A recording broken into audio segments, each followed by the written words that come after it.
cast of folks, particularly from a law enforcement perspective, starting with our Attorney General, James Uthmeyer, Florida Department of Law Enforcement Commissioner Mark Glass, DBPR Secretary Melanie Griffin. We have Representatives Plakin, Bankson, and Albert. Winter Haven, of course, Police Chief Vance Monroe. We have Winter Haven Mayor Brian Yates, Daytona Beach Police Chief Young, members of Winter Haven City Commission, and Peggy Rayner, mother of Officer Jason Rayner, and you'll hear a little bit about why we're doing what we're doing. I know people in Polk County know we're a law and order state because I've done a lot of stuff with Grady over the years, and we take pride in upholding the rule of law and having safe communities, and it's made a big difference in the lives of many, many people to be able to have strong public safety and to be able to raise their kids or to retire in a safe environment. And the way you do that is to have very strong policies at the state level that put the criminal on the defensive and support victims and law-abiding citizens. And if you don't have that, then it just doesn't work. Now, if you have that, you still need folks to actually implement that on the local level, and we have that in Florida. We have, I think, the best law enforcement in the country, from police departments to sheriff's departments, and they're doing the good work every day, and we're proud to have their back. Proud to have their back financially because we've given a lot of money over the years, but more, I think even more so, having strong policies. I mean, imagine if we had policies in Florida like they have in places like California where they release felons early. You think that they're just going to start becoming choir boys? Not usually. Like, it can happen, don't get me wrong. And I love a redemption arc. I love rehabilitation. But when you have some of these people that are career criminals, they are going to reoffend. And so you have to keep them off the street and make them serve their entire sentence. When you have situations where you're springing people out of jail with no cash bail and letting them just go right back on the street like they do in some of these other states, it's been disastrous. I mean, even here in Florida, we had a situation where you had a guy get convicted of trying to travel to meet some minor that he was going to abuse, and convicted, and the judge let him go home until his sentencing happened. And then he ended up murdering this 5-year-old girl. So this stuff is just, it's you got to have the right frame of mind. So we're proud to have had those good policies. Now, I've seen a little bit of discussion about some of the stuff that happens in some of these areas. There's a couple spots around Florida, where you have some of these youth that are out there, and they're saying that they're teen takeovers and they just take over certain areas. I just want to be very clear. We do not recognize any teen takeover. If you try that, you are doing that at your peril. And if the local officials are not holding you accountable, I'll put somebody in there who will hold you accountable. We are not going to let the inmates run the asylum in the free state of Florida. Now, today, we have a number of bills, and we've done a lot, and sometimes it's like hard to even find because we've been there, done that. I mean, there are other states that are trying to do what we did 4 or 5 years ago on issues related to law and order and other things too. I mean, I hear talk about we've got to keep boys out of girls' sports, and I agree with that. We did that 5 or 6 years ago in Florida, and they're still fighting that, at the federal level and other parts. And so we're usually ahead of the curve on all this stuff, but we want to keep the momentum going. So we've got a number of pieces of legislation here that I'm going to be signing. So I'll go over really quickly some of them, and then we'll have some speakers, and then I'll sign them, and we'll make it official. So Senate Bill 432, it's trafficking penalties for, and I don't know, xylazine. I've never been able to pronounce that. They call it Trang, a dangerous drug that is increasingly being mixed with illicit narcotics. The bill targets criminals who package and market dangerous substances in ways designed to attract young people. In addition, the legislation addresses the growing misuse of nitrous oxide through provisions known as Meg's Law, named in honor of Meg Caldwell. This measure recognizes a young Florida woman whose life was tragically cut short after struggling with nitrous oxide addiction. So we've led the nation in taking decisive action against emerging drug threats, and we're continuing to do that with this bill today. I'm also proud to sign Senate Bill 1332. This strengthens Florida's Career Offender Registration Act, provides law enforcement better tools to monitor some of the most serious repeat offenders in our state. And as I alluded to earlier, you have some people that will simply re-offend. It's just the nature. You have some people that learn their lesson. We see them on the pardons. They come up to the clemency board and they get convicted of something when they're 20, and then they come at 55 and have had a good life and have been law-abiding, so then they ask to get that off their record. And so sometimes we do that, and that's appropriate. But that is not always the case, and indeed maybe not even usually the case.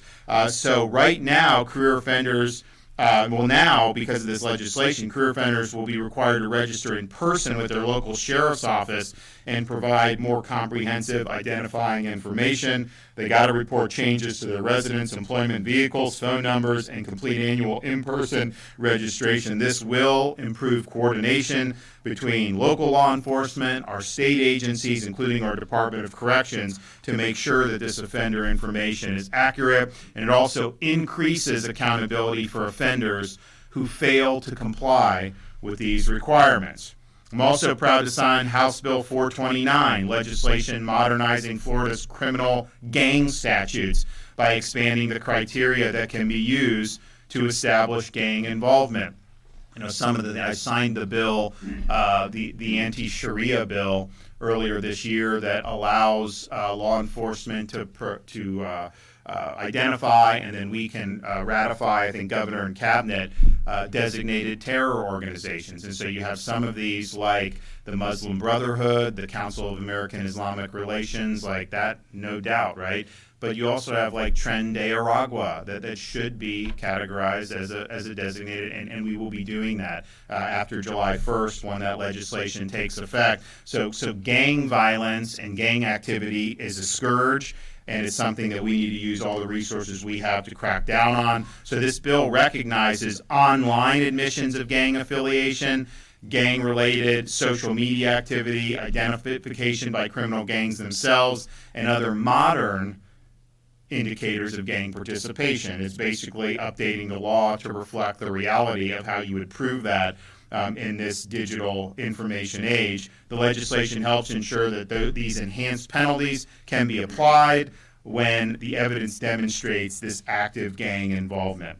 I'm also signing Senate Bill 156, the Officer Jason Raynor Act. The legislation honors the memory of Officer Jason Raynor, a Daytona Beach police officer who made the ultimate sacrifice in the line of duty while serving his community. The legislation strengthens protections for law enforcement officers and ensures those who attack, injure, or kill officers face serious consequences. This bill makes clear that individuals cannot use force to resist officers who are acting in good faith while carrying out their duties. Disagreements about an arrest should be settled in a courtroom, not through violence on the street. The bill also strengthens penalties for violent crimes committed against law enforcement officers, including increasing consequences for battery on an officer and enhancing penalties for those who violently resist arrest. In addition, this legislation ensures individuals convicted of manslaughter against law enforcement officers and other specified public safety personnel face the toughest penalties available under Florida law. The message we send with this bill is simple. If you attack a law enforcement officer in the state of Florida, prepare to be held accountable. Finally, I'm proud to sign Senate Bill 436, legislation strengthening Florida's law by ensuring repeat violent offenders face tougher consequences for their action. Right now, a second battery offense can be elevated to a felony if the offender has certain prior battery-related convictions. This bill adds a prior conviction for resisting an officer with violence to that list of pre-existing offenses. And so now those individuals will be held accountable in a more significant way.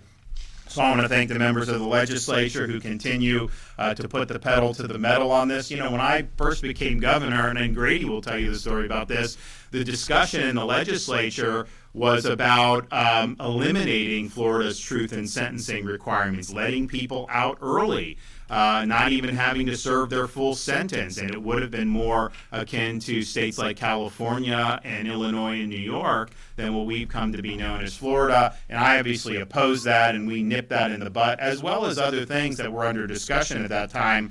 Now, I think people know, like, that's not even something you want to be discussing. I mean, certainly, you know, with me as governor, because I will stop it if it did. But the conversation has changed dramatically over the last 7 years. There's no question about that. The momentum is real, and I think these bills are proof positive of that. So we'll hear from some of our speakers. Then we will make it official and do the photos with that. Okay, so we'll start with the AG, then Commissioner Glass. Good morning, everybody. Thank you, Governor. It's an honor to be here to fight for Florida's families and to lead our state law enforcement. I got to tell you, when I took this job a year and a half ago, I was a little bit nervous because we're at record crime lows. So if it ticks up, you know, even 1%, you know, I'm not doing my job. But we worked hard. We have increased our statewide prosecutions by over 50%. We've secured 30% more convictions than the year before, over 40% more human trafficking convictions. We've arrested a record more than 1,700 child predators, and we are putting bad guys away like never before. I want to thank the Rayner family for being here. One of the bills today is dedicated to Jason Rayner, who was killed in the line of duty, a Daytona Beach police officer, and his legacy will live on through these pro-law and order policies. Here in Florida, if you lay a finger on a police officer, you're going away for a long time. If you were a child predator and you're coming after our kids, you are going away for a long time. And we're eligible, we will seek the death penalty. So we're going to fight every day to put bad guys away, make this the safest state to raise a family, and I'm honored to do it. Thank you. Mark. Thank you, Governor. Thank you, Attorney General. Thank you, everybody here and legislators. I just want to say thank you for what a great package of criminal justice bills that y'all put through this year. Thank you so much for the hard work you did there. And thank you for you guys, everybody here attending. The Rayner family, my heart and love goes out to you and your family members on that. It affects us all. So you heard the governor talk about the different bills, Senate bills and House bills that went through this year. The Rayner family is an example of a reform that was needed, that the House did what they needed to do to enhance penalties on people who try to take violent assault on our law enforcement officers. As a law enforcement officer, being out there, and to include Senate Bill 436, which is felony battery, I can't tell you how many times I've arrested somebody, Chief, you know this, arrested somebody, and they had this on the record over and over, a battery on LEO, battery on LEO, battery on LEO. But these people continue to keep getting out of jail or through the justice system. They keep getting out, and it's just terrible that you're putting your life on the line every time you have to deal with these folks. So these bills that you're seeing that the governor will be signing today is going to help that local officer, that deputy, that trooper, that special agent, that detective that's out there to do their job efficiently, effectively, and safely, and come home to their families. So I just want to say thank you for all that. Gangs on social media. Parents, if you're not paying attention to social media, what your kids are doing out there, you need to be.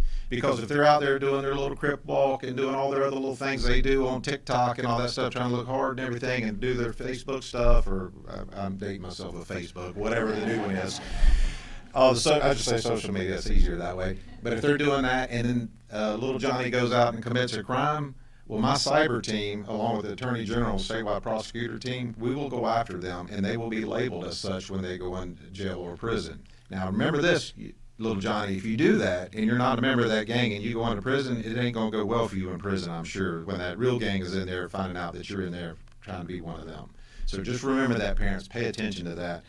Career offender registration.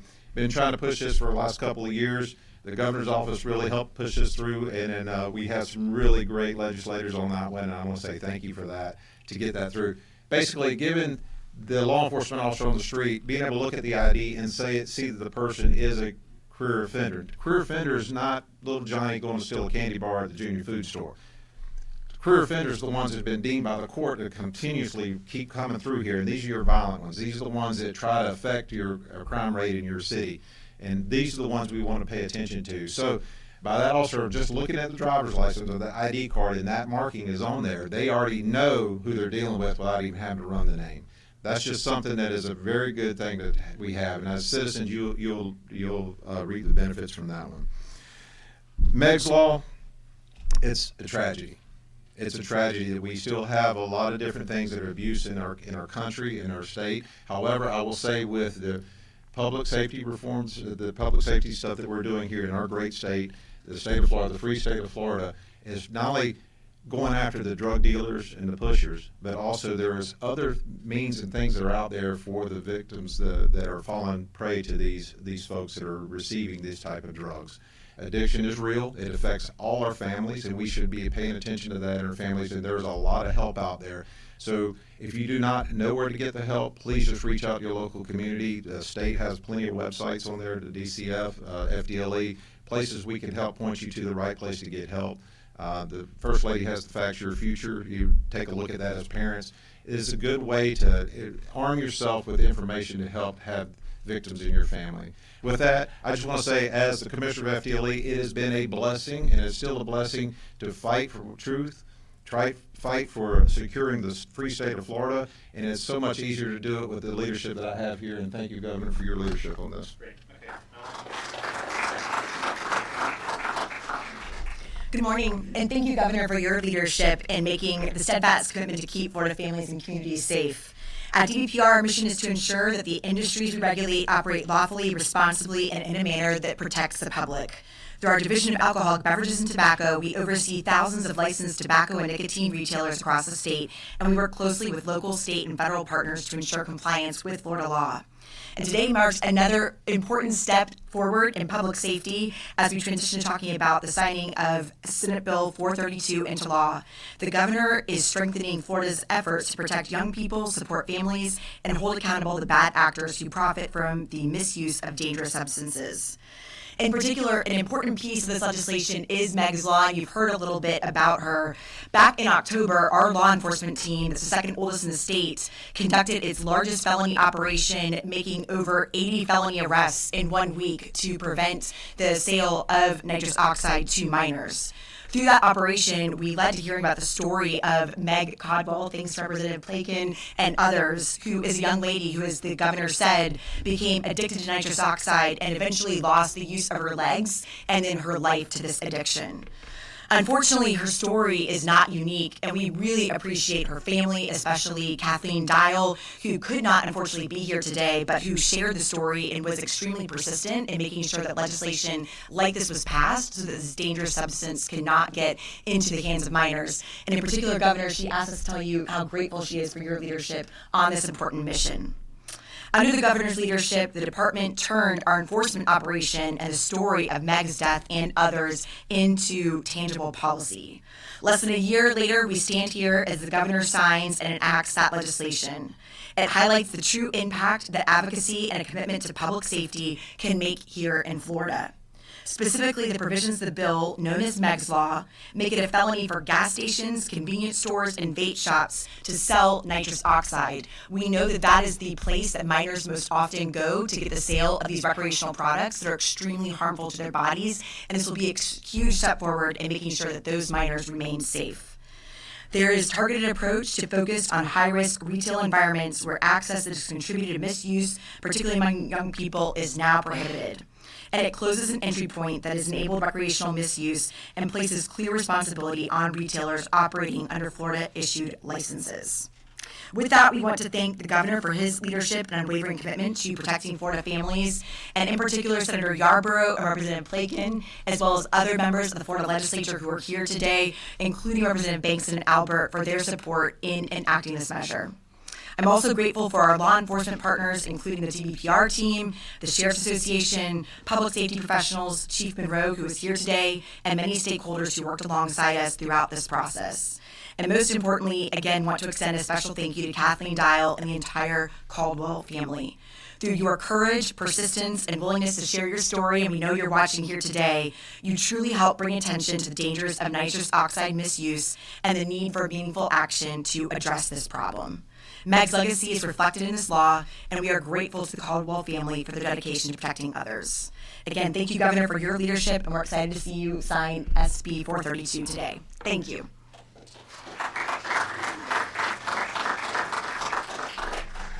Good morning, everyone.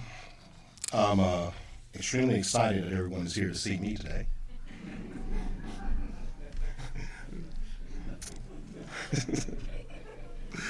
Okay. Couldn't resist it. Governor, members of the legislature, our law enforcement partners, and everyone here today, thank you for allowing me to be a part of this important moment.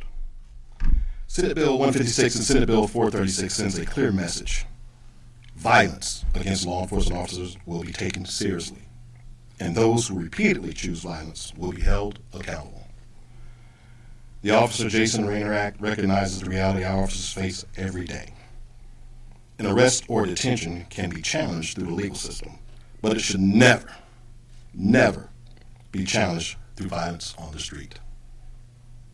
When an officer is clearly identifiable and acting in good faith while performing official duties, a person cannot justify using a threatening force simply because the arrest or detention is disputed. That clarity helps protect officers, the people they are taking into custody, and everyone nearby. Senate Bill 156 also strengthens consequences for serious offenses committed against officers. It recognizes the severity of manslaughter when the victim is an officer performing official duties, and it increases the sentencing weight assigned to the battery on a law enforcement officer. Those changes reflect something every police chief knows. An assault on an officer rarely affects only that officer. It can place other officers, bystanders, and the entire community in danger. Senate Bill 436 builds on the same principle of accountability. It recognizes that a prior conviction for resisting an officer with violence should be considered when that person later commits another battery. It also provides stronger sentencing consequences in qualifying cases, such as when a reoffender batters a law enforcement officer and causes bodily injury.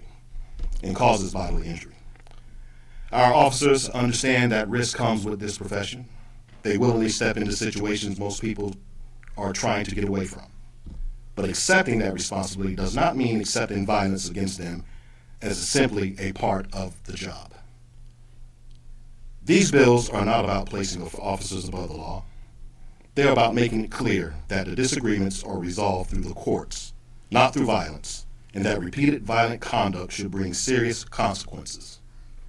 On behalf of the Winter Haven Police Department and other agencies throughout Florida, thank you for standing with the men and women who protect our communities and for strengthening accountability when they are threatened, attacked, or injured in the line of duty. Thank you very much. You guys want to come up here? We'll make this official. Career offender. Felony battery. Criminal offenses against law enforcement. Gang membership. Okay. All right. This is the intoxicating substances. Today's date is what? 16? All right.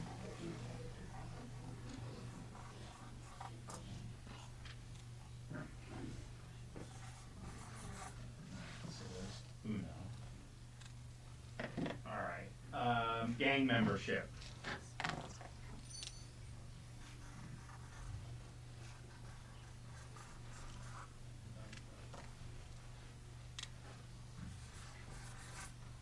Okay. Dos. All right. Criminal offenses against law enforcement. Senate Bill 156.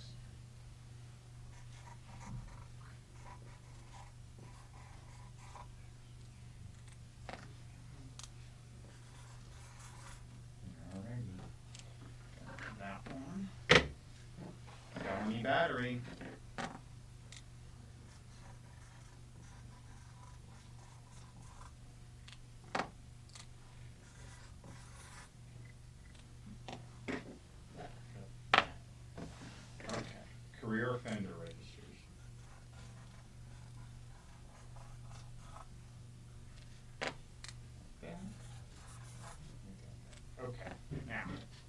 pens? Yeah, why don't you guys get over? Why don't you guys get up here for a sec too? Who else? Anyone else? Did you get one? Okay. Okay. I got more. Anyone else? Two over here. Anyone else? All right. All right. Now, why don't you guys hold that one up? Someone want to maybe hold this one up for us? I'll do these two, and then I need one more help. So hold on, we're gonna be on candid camera here in 1 second. Just gotta get this going. Okay. All right, ready? Here we go. Cheese.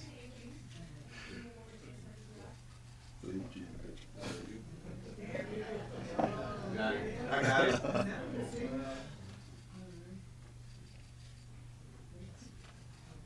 All right, good job, guys. There we go.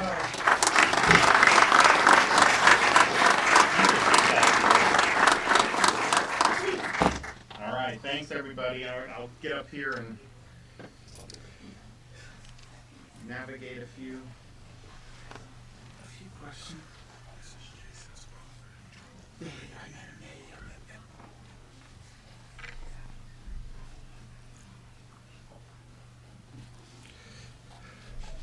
Well, good work, guys. I'm excited we were able to do that.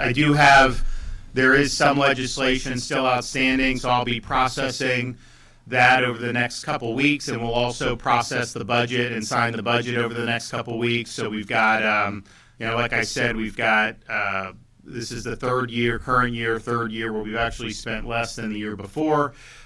This budget, I'm going to have to pare back a little bit to make sure that's 4 years in a row. But show me somewhere else in this country where a state has actually reduced its budget 4 years in a row. And that's just nominal dollars. That's not even adjusting for inflation. It'd be more dramatic if you adjusted for inflation, and it'd be more dramatic if you adjusted for population. We're not even doing that. We're just saying, hey, here's what it was, 23, 24, then it went down, and then it's going to go down a little bit more again. And what that's doing is just showing you it can be done. We're still doing big things. I mean, man, we've got Everglades restoration, unbelievable. I've got moving Florida forward. I mean, some of you in Polk County, you've seen the I-4, just our temporary lane that we put there. I mean, I have people come to me and say, thank you, it's made a difference, right? And that's not an easy area to deal with. And so it's even going to be better. But we've accelerated all that by years and years. So that we can avoid having people wait in traffic for another 10 years until the projects were scheduled to start. That includes Champions Gate area too, disaster, right? And so we've got that. We've been doing things on education that's been really big, and in fact, that this budget that I'll be signing has the most we've ever done for our teacher salary categorical. I think it's about $1.56 billion. We started, that wasn't even in the budget when I started, and then we did like a few $100 million. I was like, oh my gosh. And then we got it up to $500 million, then hit $1 billion, and then now you're doing that. So that's going to make a big difference. So there's a lot of things we've been doing that have been really, really big, but at the same time, we're doing it within the context of a very stable budget and actually declining budget. And the reason, and then our rainy day fund, when I became governor till now, we've quadrupled it. And we've actually maxed it out. You can't even put any more money into it constitutionally, and that's preparing for, who knows what happens in a year, 2, 3, 4 years. So the state is going to be in really good shape to be able to respond to that, and it's really, really good. We also put out, we did a meeting last week with our cabinet, and we have a division of bond finance, which we task with accelerating the repayment of Florida state debt. And so we've been able to we actually now have a debt clock. So like in Times Square, they would have national debt always counting up. Florida, it goes like from when I came in 7 years ago, it counts down a lot, actually, 50% down for the total debt from the 1840s until the present. We knocked out 50% of it, and so it shows you that can be done as well, and that's a really, really good story. So we will be bringing that all in for a landing over the next couple weeks, and we will be acting on the terror designations on July 1st, right after that, which I think is going to be really, really significant. And I know both of you guys are going to need to be involved in making sure that sticks, and that is something that that is protecting the people for it. Okay, do we got any questions back there? Yes. We have seen law enforcement arresting a criminal just so a judge can let him go. Is the state can do anything because somebody else will pay their life if they let it go before the... So you're saying, I just want to make sure I understand your question, you're saying law enforcement are letting people go who are dangerous? The judges are letting them go. The judges, oh yeah, oh, don't even get me started on these judges. Well, first of all, and I think the AG's been vocal on this, you know, I told a story about a judge in Tallahassee. This guy had been convicted of soliciting a minor and convicted, right? And so the sentencing sometimes doesn't happen right after that, or usually doesn't. You know, actually, you know, in the military, they just do it right away. I think that's a better system, but it is what it is. And so normally, if you're convicted of a serious offense, then you get remanded to custody because you are going to get jail time. So that counts towards your sentence. It isn't like you're just being held without. You've been convicted, you get remanded, you show up for sentencing, you serve your sentence, and then whatever you served in the interim obviously counts towards that. That's what most people would do. Well, this judge let the convict go home pending sentencing, and that's when he murdered this 5-year-old stepdaughter. And so that was an avoidable murder if the judge just would have remanded to custody. So, you know, I've asked, we have authority to deal with this in our constitutional system. The Florida House of Representatives has the authority to impeach judges who disregard the law or put people at risk like this. And the Attorney General's called for this. I've said you need to do it, and have they done it? No. They're ratifying that decision through their inaction. So there are things that can be done in the political system. A lot of these judges are also at the state level up for election, and so that could be something that voters can do. Well, the voters don't know who the judges are. I mean, that's just the reality, right? I mean, it's just not something, you see these names on the ballot, and it's hard. So, you know, there's media and resources that need to go into all of that. But I think any judge that lets a convict out should then be responsible for the convict's future criminal activity pending sentencing. So we actually passed a law to deal with this. It's sad that we had to do that. I think we may have been, I mean, maybe Hillsborough or we were somewhere in Central Florida when we signed that. But it really is frustrating. And the federal judges, some of them are the worst of all of them, because what happens is they get appointed after, you know, they get nominated, the Senate confirms, and then the president can finish the appointment, and they have life tenure.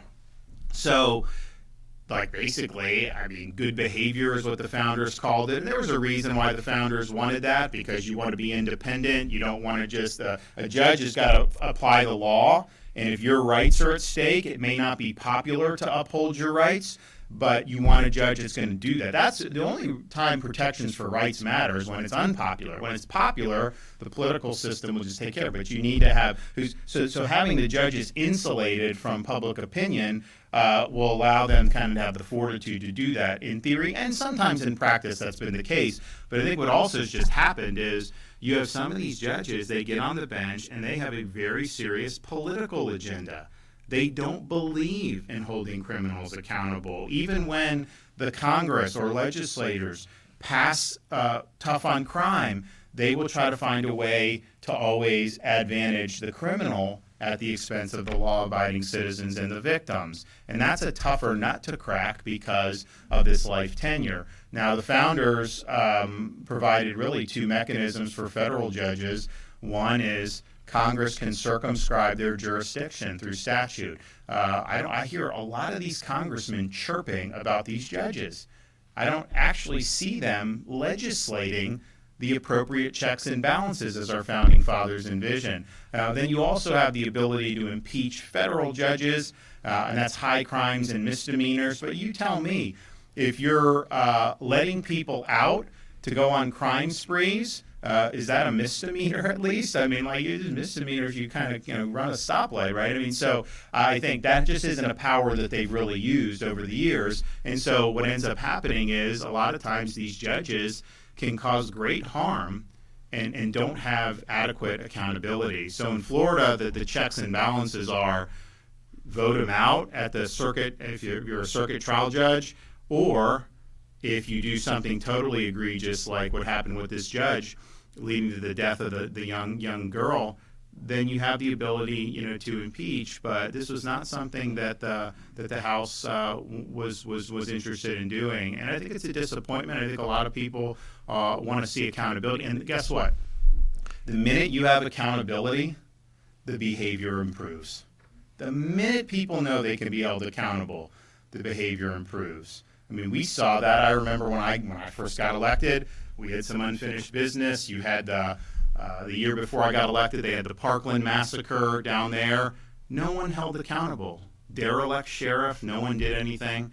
Then you had an election where Palm Beach and Broward were pulling shenanigans, and again, it's like, we're sick of this.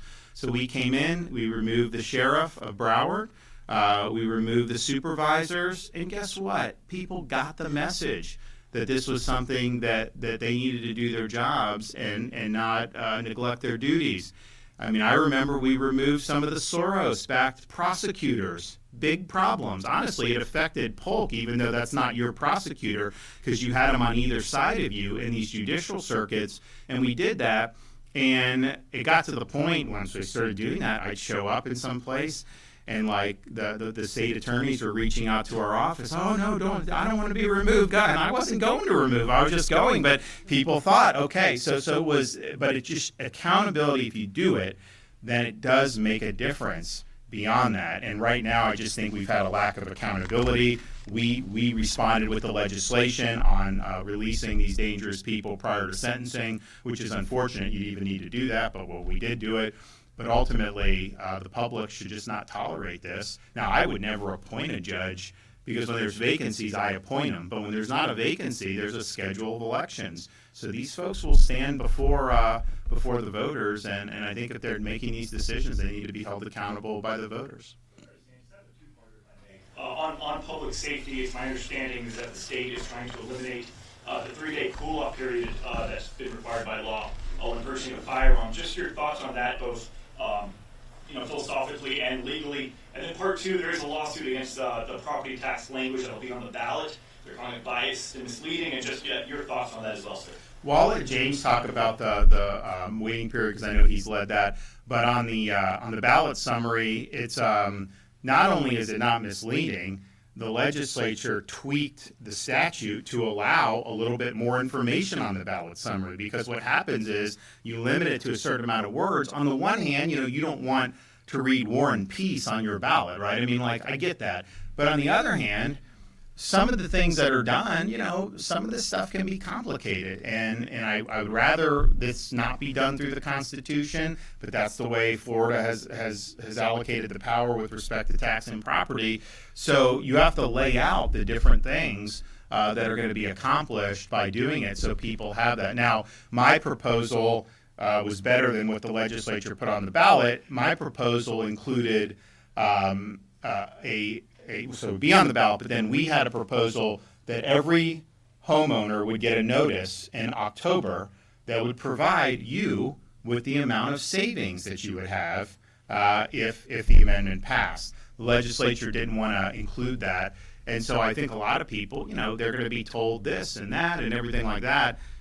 Getting right there, this is it, all the smoke, here's what you would get, I think would have been really, really good. But I don't know exactly how they tweaked it from my proposal. I can tell you what we did was very straightforward. It was good. It did a lot of important things, and I think was the best way to give relief for people who are having trouble making ends meet, because groceries cost more, all this stuff costs more compared to where we were certainly before COVID, but then just how much that response really fueled the inflation over many years.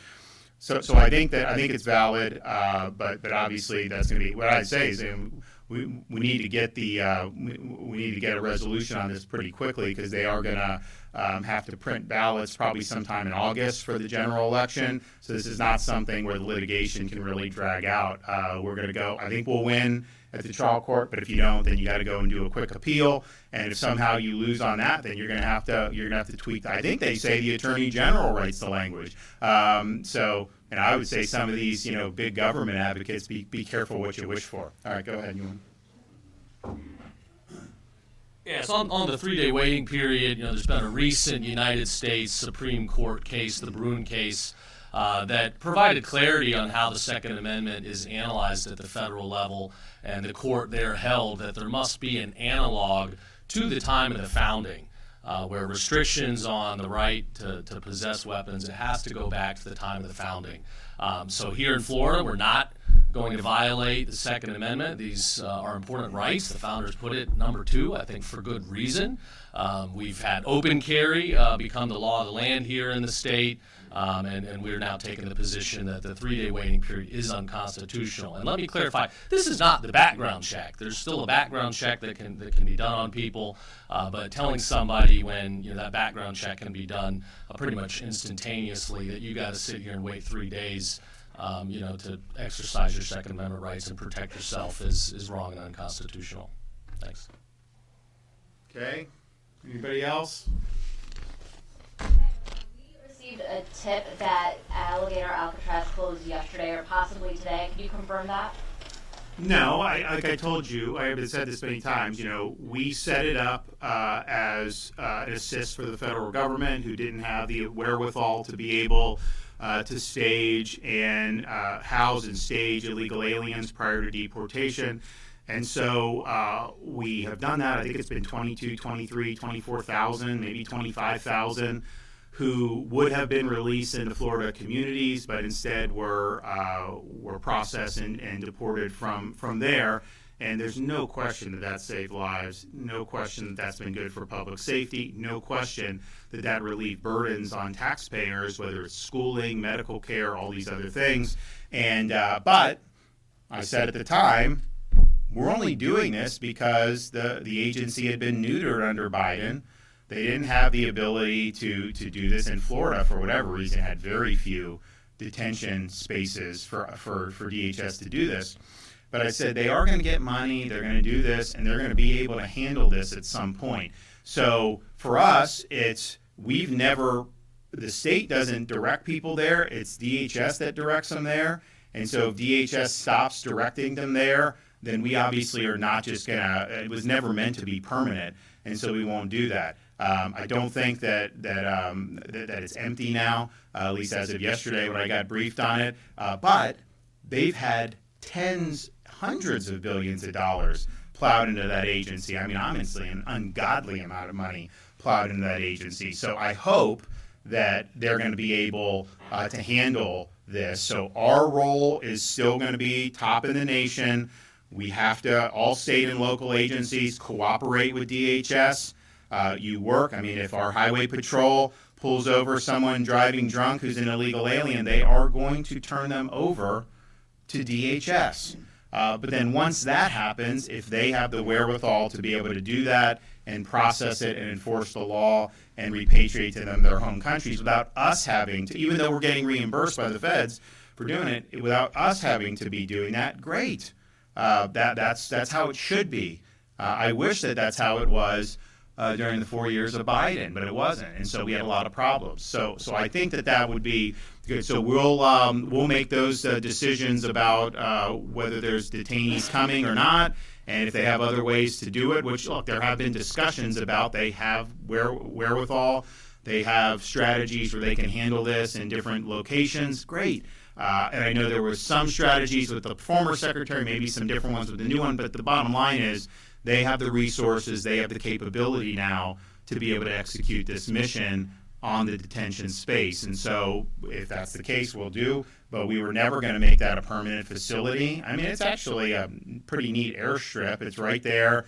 It's in the middle of nowhere. I mean, the most secure place you could possibly be for this. And I think it was very convenient to be able to do that. Now, we had to do a lot logistically to make that happen. And I think our guys did a very good job on that. But that it served a huge purpose when you have 20-some thousand that otherwise would have been released. And just think about it. I mean, DHS also does their own thing. It's not like this is the only thing that's going on. And I always hear from people like, you guys are doing all this. How do you do more? How do you do this? And I'm ultimately having more federal resources so that they can execute this mission is something that's really important. But we're better off when the rule of law prevails, And we've been, I mean, not just this, right? I mean, we did the Florida Straits, we did the coastal interdictions under Biden. We stopped, I think we stopped close to 20,000 illegal aliens from coming ashore via boats over the last 4 years.